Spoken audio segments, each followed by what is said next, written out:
मातरम, भारत की आजादी की लड़ाई की पहचान। वंदे मातरम।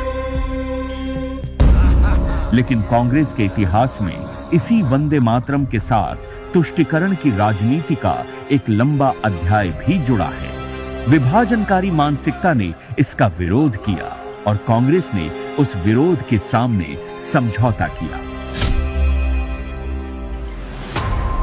इस कहानी की शुरुआत 1923 से होती है।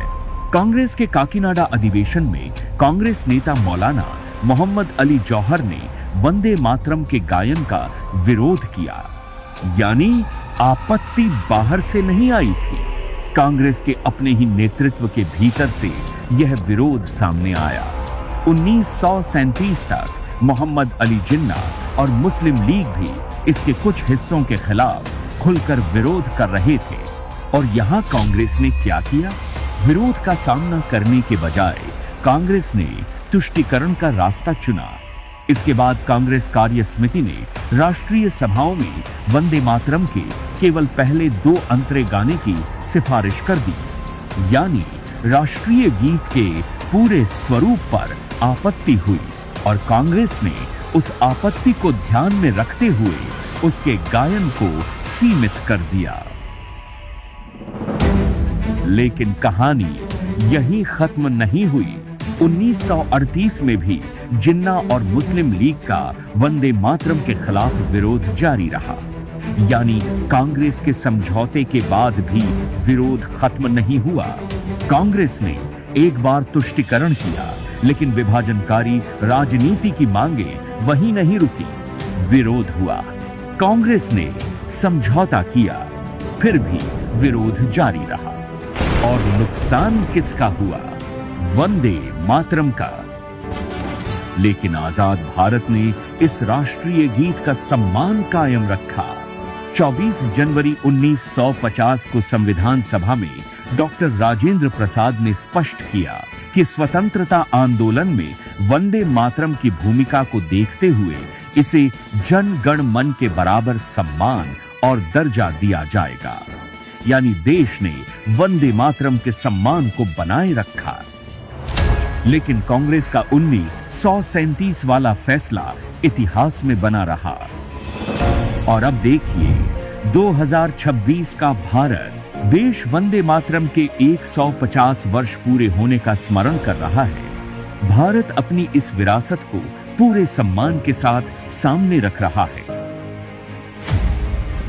लेकिन 19 अगस्त 2026 को कांग्रेस कार्य समिति ने 1937 के उसी फैसले को फिर कायम रखा। आज भी कांग्रेस के पार्टी कार्यक्रमों में वंदे मातरम के केवल पहले 2 अंतरे गाए जाएंगे, यानी करीब 90 साल बाद भी कांग्रेस उसी फैसले पर कायम है। 1937 में जिन विभाजनकारी ताकतों के विरोध के बीच कांग्रेस ने समझौता किया था, आज 2026 में भी कांग्रेस उसी सोच के साथ खड़ी दिखाई दे रही है। समय बदल गया, देश बदल गया, पीढ़ियां बदल गईं, लेकिन कांग्रेस की तुष्टिकरण की राजनीति नहीं बदली। तब मुस्लिम लीग की आपत्तियों के सामने समझौता, आज भी उसी फैसले को कायम रखने की जिद। यानी नाम बदले, चेहरे बदले, लेकिन तुष्टिकरण का तरीका वही रहा। यह सिर्फ वंदे मातरम के 2 अंतरों की बात नहीं है, यह उस राजनीति की बात है जिसमें विभाजनकारी मानसिकता को खुश करने के लिए राष्ट्रीय प्रतीकों तक से समझौता किया गया।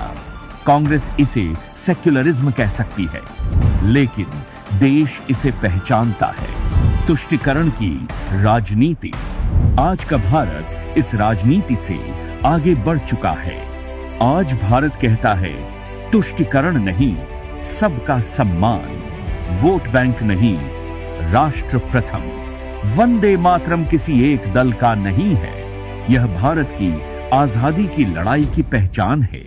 इसलिए इसका सम्मान किसी राजनीतिक दल की कृपा नहीं है। वंदे मातरम का सम्मान भारत का सम्मान है। और कांग्रेस के इतिहास से आज भी एक बात साफ दिखाई देती है, विभाजनकारी मानसिकता के साथ खड़े होकर तुष्टिकरण करने वाली राजनीति देश को स्वीकार नहीं है। वंदे मातरम।